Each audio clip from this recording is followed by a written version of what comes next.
the night the light went out. Mia woke up because her bladder hurt.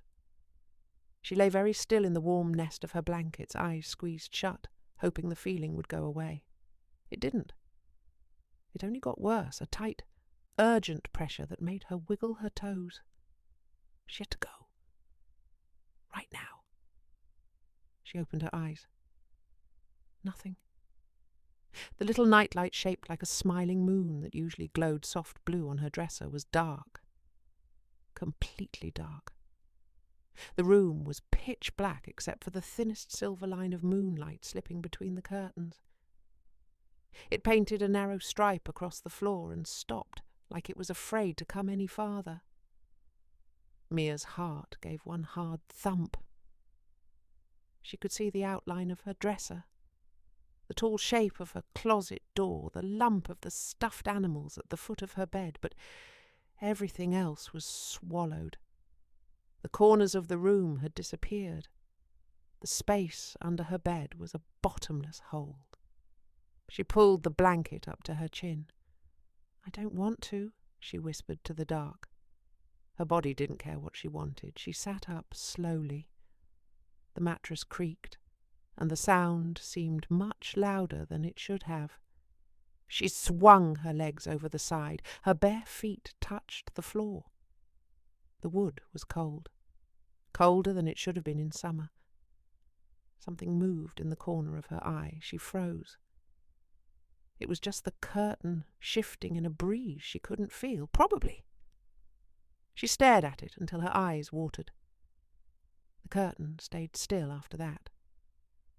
"Okay," she said, voice tiny. "Okay." She stood up.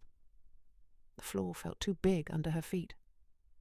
Her room, which she had lived in her whole life, suddenly felt enormous and wrong, like someone had stretched it while she was sleeping. The door to the hallway was only 10 steps away. It looked like a mile. She took the first step. The floorboard groaned beneath her. She stopped, listened. The house was quiet, but not the good kind of quiet. This quiet had weight. It listened back. Another step, then another. She kept her eyes on the thin stripe of moonlight, using it like a path. Halfway across the room she had to pass the closet. The door was closed, but the gap at the bottom looked like a mouth. She gave it a wide berth, pressing against the wall. Something inside the closet made a soft click.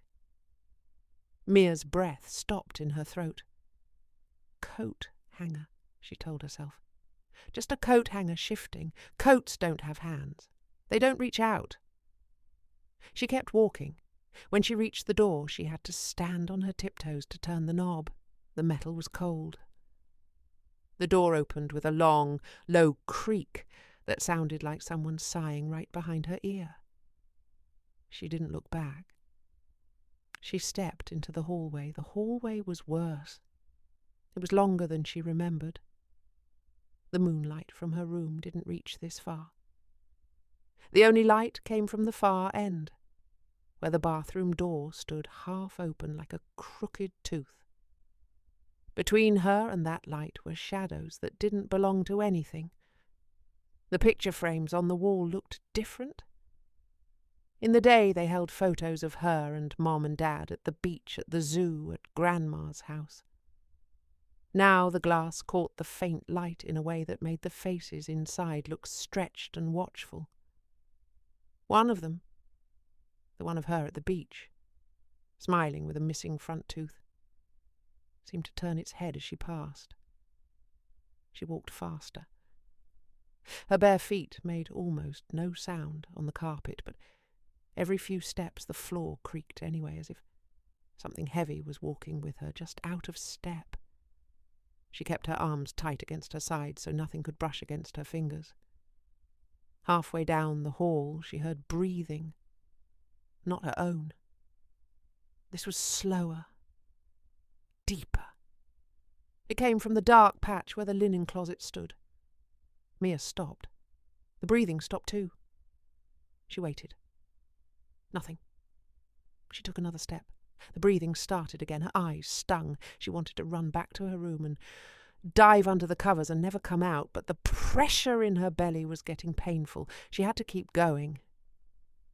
She passed the linen closet without looking at it. The breathing followed her for 3 more steps, then faded. The bathroom door was only a few feet away now. The light inside was the colour of old bones. She could see the edge of the sink, the toilet, the mirror above it. The mirror was the scariest part. Mirrors at night always showed more than they should. She reached the doorway and stopped. Something was standing in the bathroom. No, not standing, hanging. A shape, darker than the dark, right in front of the mirror.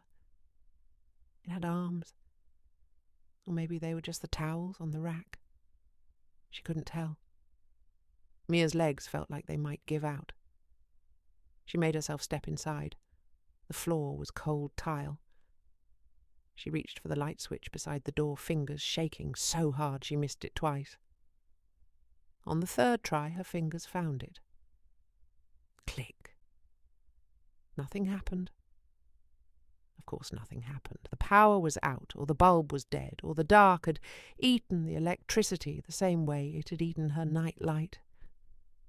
She was alone with whatever was in front of the mirror. She took 1 more step. The shape didn't move. She took another. Her foot touched something soft on the floor. She looked down. It was her own pink bath mat, the one with the little cartoon fish. She had stepped on the tail, that was all. The shape in front of the mirror was just the towel rack with the blue towel hanging crooked. One sleeve of it had slipped and looked like an arm reaching toward the sink. Mia let out a shaky breath that was almost a laugh and almost a sob. She did what she came to do as fast as she could, never once looking at the mirror. When she was finished, she washed her hands without turning on the faucet all the way. Too loud. And dried them on her pyjama shirt because the towel looked too close to the reaching shape. Now she had to go back. The hallway looked even longer on the return trip. She stepped out of the bathroom and the dark closed around her again like cold water. The breathing from the linen closet started immediately this time, keeping pace with her. She walked faster. The breathing got faster too. Halfway back she heard something else. Footsteps. Not the creaking floor this time. Real footsteps, soft and careful, coming from behind her. They stopped when she stopped. Started again when she did. She didn't look back. Looking back was how you got caught. The pictures on the wall watched her hurry past. One of them, the beach photo, definitely turned its head this time. She saw the movement in the corner of her eye. The smiling girl with the missing tooth was no longer smiling. Mia reached her bedroom door and almost cried with relief. She slipped inside and closed it behind her as quietly as she could. The click of the latch sounded final. She crossed the room in 3 fast steps and climbed into bed without taking off her slippers. She pulled the blankets over her head and made a cave. Inside the cave it was still dark, but it was her dark. Safe dark. Her heart was hammering so hard she could hear it in her ears. She lay there listening. No breathing in the room. No footsteps in the hall, no pictures turning their heads. Just the ordinary sounds of a sleeping house. After a long time her heart slowed down. The urgent feeling in her belly was gone. Sleep started to pull at her again, heavy and warm. Just before she drifted off, she heard one last sound. A soft click from the direction of her dresser. Mia didn't open her eyes. She felt, rather than saw, a faint blue glow begin to push against the inside of her eyelids. When she finally peeked, the smiling moonlight light was on again, exactly where it had always been.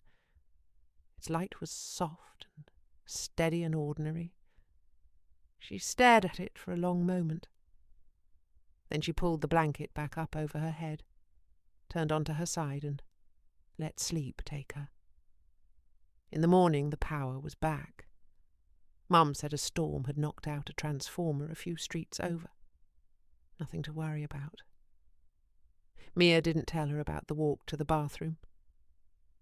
She didn't tell anyone, but that night, when it was time for bed, she made sure to check that the night light was plugged in tight. And she left her bedroom door open just a crack, just in case.